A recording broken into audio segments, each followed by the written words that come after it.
everybody, and welcome to Monday, April 26, 2021. Mr. Pear here with your rundown of what we're doing today on the last Monday of April. First off, bell ringer, make sure that you get it done. Secondly, make sure you turn in your Cedar Glades Food Web activity from last Thursday and Friday if you haven't done so already.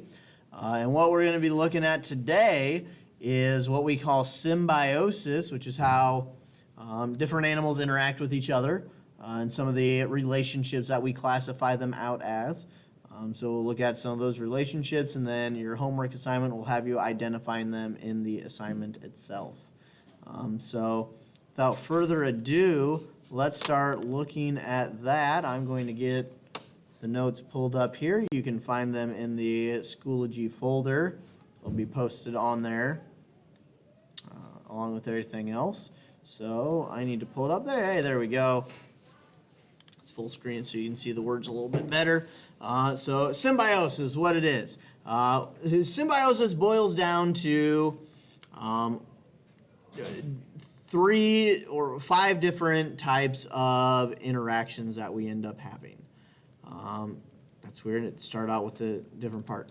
We need to first start off with why we have these interactions in the first place, and why we have these interactions in the first place is what is called a niche or a niche. I've heard it pronounced both ways by different professors.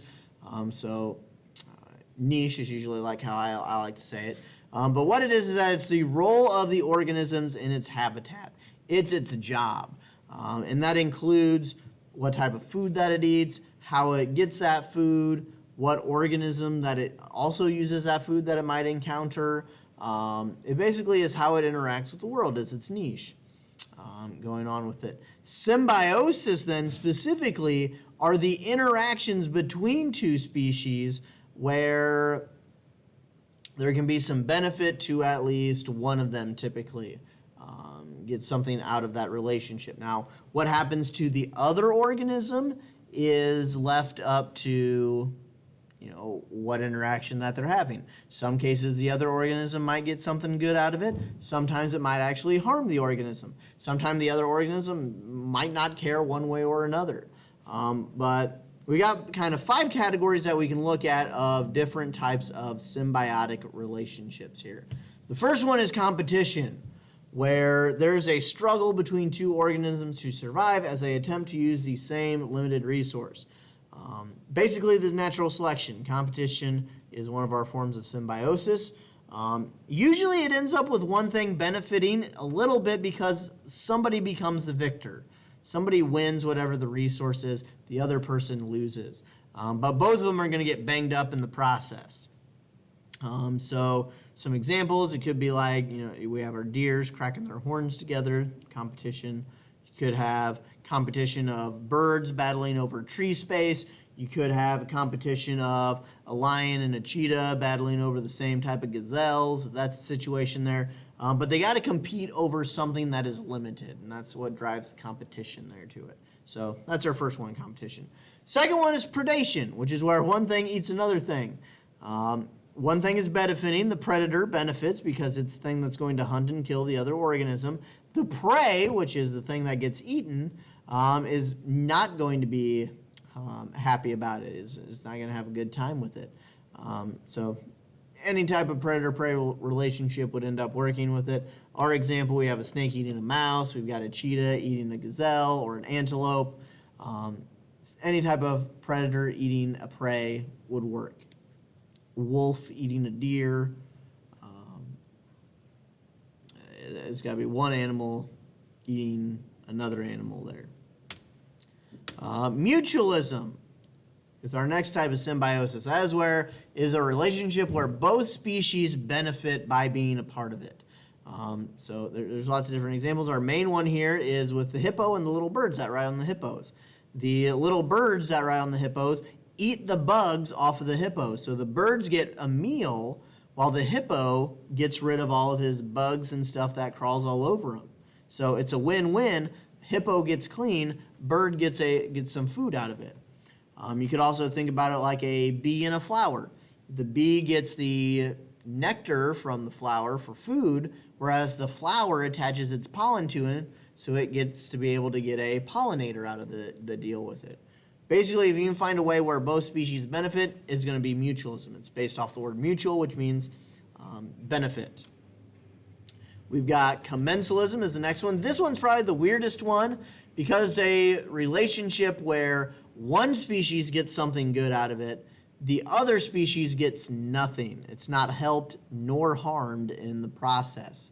So this would be like an example of a spider in a tree, since we got a little spider there. Spider builds its home in the tree, builds its web in the tree. The tree isn't harmed by the web. The tree isn't harmed by the spider, but the spider gets 100% of the benefit of living inside of the tree.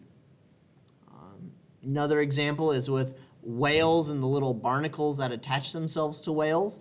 The whales aren't hurt by the barnacles.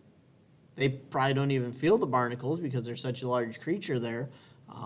Whereas the barnacles, since they cannot move, they get free movement out of it, of going around the ocean and being able to collect all the food that they can get from the surrounding area. But it doesn't harm or affect the whale in one way or another. So commensalism, you're looking for one thing to benefit, the other thing gets nothing from the relationship. And then our final one is parasitism. So you got a parasite. Parasite infects a host. The parasite usually drains energy or life from the host, but it doesn't kill it. So the host is harmed, the parasite benefits from it. Or it usually tries not to kill the host. Sometimes it accidentally does because it goes too far, but then it has to find a new host. So its main thing isn't trying to kill it, but it's to use its energy. An example could be like ticks in any kind of animal, ticks in deers. Bacteria inside of humans could also be considered parasitic. So bacteria is living inside of us. Lice is an example of a parasite. They're draining the blood from us. Mosquitoes are an example of a parasite. When they drain the blood from the animals, they're not trying to kill it, they're just trying to get the blood from it. Leeches can be another example of a parasite, those things that attach to animals and will drain their blood. So it's very similar to predation, except in this case, instead of eating them, it usually involves some kind of like draining of them in one way or another. And that's it. That's part 3. That's our symbiosis notes there. So let's take a look at our assignment. It's our symbiosis worksheet. I want to grade it. I want to preview it. You're going to have 10 questions. And for each question, you just have to pick what relationship is being described here. So I give you an example of something.